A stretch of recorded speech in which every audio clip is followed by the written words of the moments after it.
Hola, and thanks for tuning in for High Plains Passport.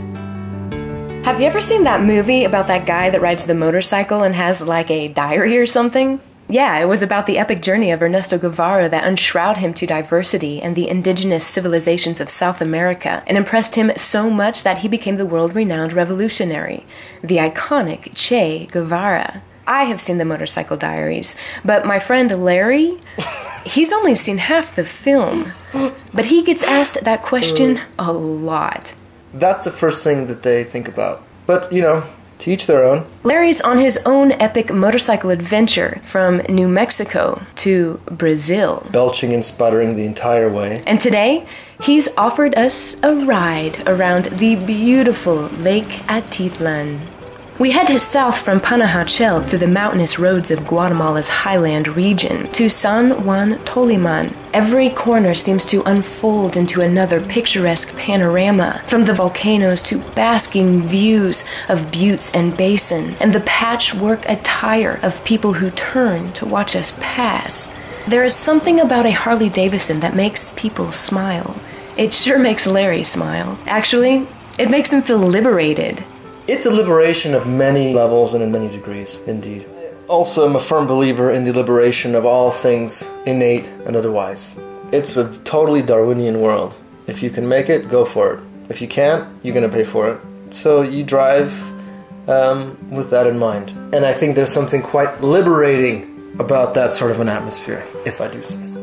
He speaks facetiously about liberation, which I think is a decoy from the notion that, like Che Guevara, this trip is exposing him to a considerable amount. So you're there, you're in your consciousness and your presence, you are 100% in that moment. I had a query in queue for Larry, and that was if he had hit any speed bumps along the way. He tells me of a particular day in Mexico where he and a somewhat competitive buddy kept pushing themselves higher and higher up this mountain. A couple of guys came out from the bushes with these machetes and kind of surrounded us. And we kind of got through a bit of that earlier tension. But upon leaving, one of them said, "You be careful." And it kind of lingered like a little cloud above me as I was pulling off and trying to get out of there. It was sort of like he kind of smacked me in the back of my head as I was departing. And I was sort of taken by the moment of it all. Anyhow, the bike slid out from under me, and I went down pretty hard.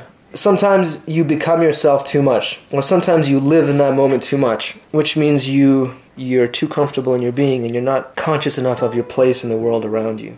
He continues to tell me how arrogance played a major part in this situation, as if he had somehow stumbled over his own arrogance. On a much smaller scale, I could relate. The other day I took a boat taxi from Santa Cruz into Panajachel, surpassed the scads of street vendors on Santander, dodged tuk-tuks, and corralled my way to the market, where I proceeded to communicate in a language that I don't really speak, and managed to acquire the most beautiful assortment of fresh fruit. Afterwards, I was too busy feeling overly accomplished for making my way through the mayhem that I hadn't secured my bag, and my fresh fruit became roadkill. I didn't feel very arrogant after that. Every day, we are given stones, and it is our choice whether we build walls or bridges. Larry built a bridge, and now he's traversing it, with liberation being the journey, not the destination. Sitting on the back of Larry's motorcycle with the lake and life and liberation all around, I realize why Larry has never seen the motorcycle diaries. Why watch when you can do? High Plains Passport is written and produced by Valerie Smith for High Plains Public Radio. Music from Jose Gonzalez and myself. Many thanks this week to our members who believe in public radio and the way it liberates us all. Experience more of our motorcycle ride on hppr.org.